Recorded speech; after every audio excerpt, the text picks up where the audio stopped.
आइए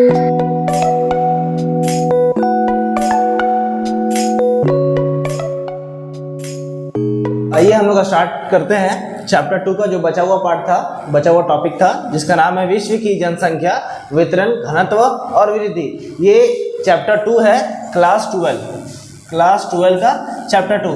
ये हमारा चौथा पार्ट में बन रहा है वीडियो, ठीक है, चौथा part, fourth part. Third part already uploaded है, आप लोग आई बटन में जाकर देख सकते हैं, चैनल के नीचे लिंक भी मिल जाएगा आपको। चलिए, ये जो टॉपिक है ये बहुत ही आसान टॉपिक हो सकता है, और अगर समझ में आ गया तो ठीक है। समझिए क्वेश्चन क्या है कि जनांकीय संक्रमण सिद्धांत क्या है। अब ये जनांकीय संक्रमण सिद्धांत क्या होता है, ठीक है, इससे आप क्या समझते हैं? तो इससे हम लोग कुछ नहीं समझते, पढ़ेंगे तब समझ में आ जाएगा, ठीक है। चलिए, जनांकीय संक्रमण सिद्धांत एक एक करके हम लोग समझते हैं। जनांकीय संक्रमण सिद्धांत का उपयोग किसी भी क्षेत्र की जनसंख्या का वर्णन तथा भविष्य की जनसंख्या का पूर्व अनुमान के लिए किया जाता है। कहने का मतलब क्या है कि जनांकीय संक्रमण का सिद्धांत हम लोग तब करते हैं, उसका प्रयोग तब करते हैं जब हम लोग पढ़ते हैं जब हमको किसी भी क्षेत्र का जनसंख्या का वर्णन करना हो कि कितने जनसंख्या वृद्ध हैं, कितने जनसंख्या उच्च हैं, कितने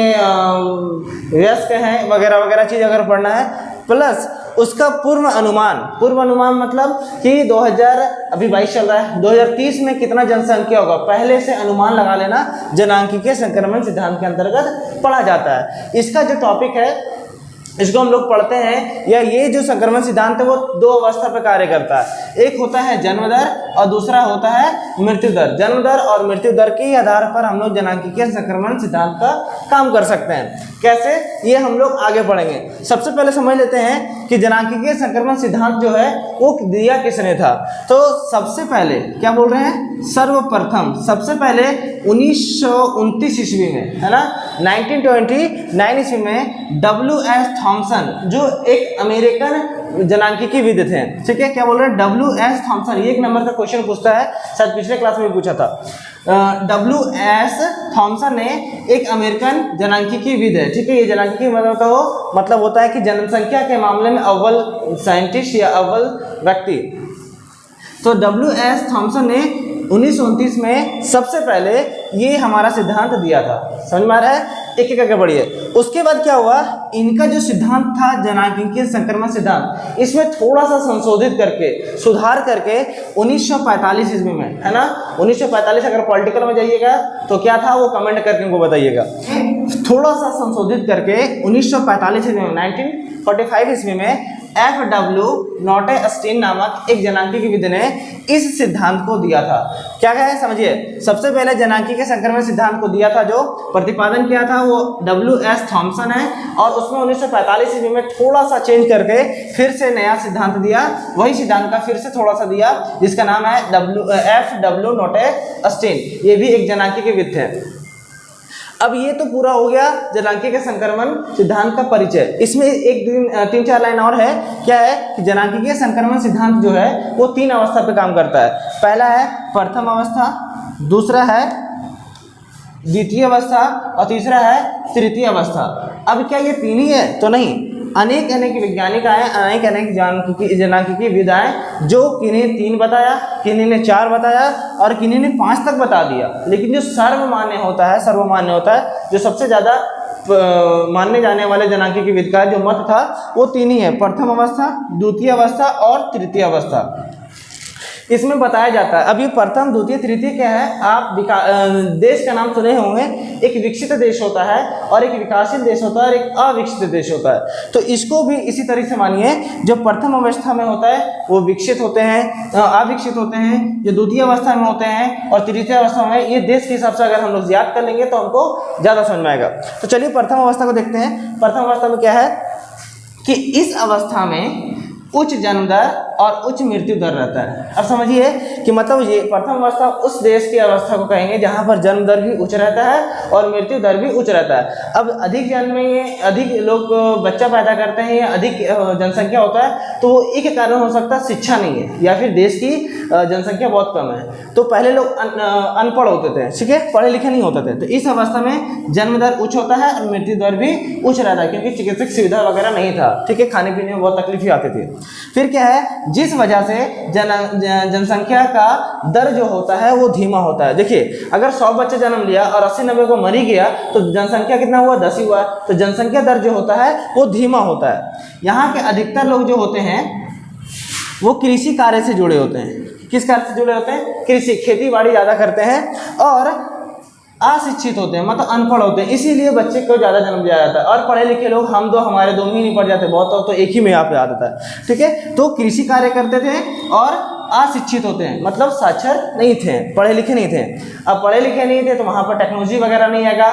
इस अवस्था में टेक्नोलॉजी की भी कमी बहुत थी, चिकित्सक सुविधा की कमी बहुत थी, है ना। इस अवस्था में महामारी वगैरह भी अधिक आता था, जिस वजह से लोग मृत्यु की गोद में चले जाते थे, अधिक मृत्यु होता था। अब ये अवस्था कब था?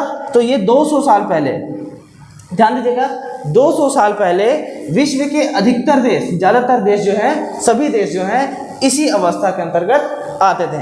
अब आते हैं हम लोग दूसरे अवस्था में। तो हमारा दूसरा अवस्था है द्वितीय अवस्था। ये अवस्था विकसित नहीं, विकासशील देशों के अंतर्गत आती है। ठीक है, जो हम लोग प्रथम अवस्था पढ़े वो अविकसित में आती है और जो द्वितीय अवस्था है वो हमारा विकासशील देशों में आएगा। ठीक है, चलिए इस अवस्था क्या है पढ़ लेते हैं, जान लेते हैं, समझ लेते हैं। वीडियो अच्छा लगे तो आप अपने दोस्तों को भेज सकते हैं। जो लोग, है ना, जो लोग ऑफलाइन क्लास नहीं कर सकते हैं उनको आप शेयर कर सकते हैं, उनको भी बहुत ज़्यादा प्रॉफिट हो जाएगा ये वीडियो से। और ये वीडियो NCERT बेस्ड है, SPPD बेस्ड है, मतलब क्लास 12 में अगर ये टॉपिक किसी भी बोर्ड में आता है तो वो इसके लिए काम का है, वो उसके लिए काम का होगा। ठीक है, तो बहुत इंपॉर्टेंट वीडियो है। आगे आते हैं, ये लास्ट वीडियो है, इसके बाद चैप्टर 2 खत्म हो जाएगा, फिर MCQ वगैरह आता है, क्वेश्चन वगैरह आता है, वो हम लोग ऑनलाइन PDF वगैरह भेजते हैं। चलिए इस अवस्था में शुरुआत में, चलिए प्रथम अवस्था में हम लोग क्या पढ़े थे? ये पढ़े थे कि उसमें उच्च दर रहता है और जन्म दर भी उच्च रहता है, तो जनसंख्या जो होता है वो बढ़ नहीं पाता है। चलिए इस अवस्था में शुरुआत में जन्म दर जो होती है वो उच्च होता है, मतलब बच्चे लोग ज़्यादा जन्म लेते हैं, या इस क्षेत्र में या इस अवस्था में बच्चे लोगों का जन्म अधिक होता है, तो ये उच्च रहता है। लेकिन हमेशा उच्च नहीं रहेगा, धीरे धीरे क्या होता है, समय के साथ क्या होता है, परिवर्तन होता है। क्या परिवर्तन होता है ये भी पढ़ेंगे। तो जनसंख्या दर घट जाती है, जन्म दर घट जाती है। क्या होती है?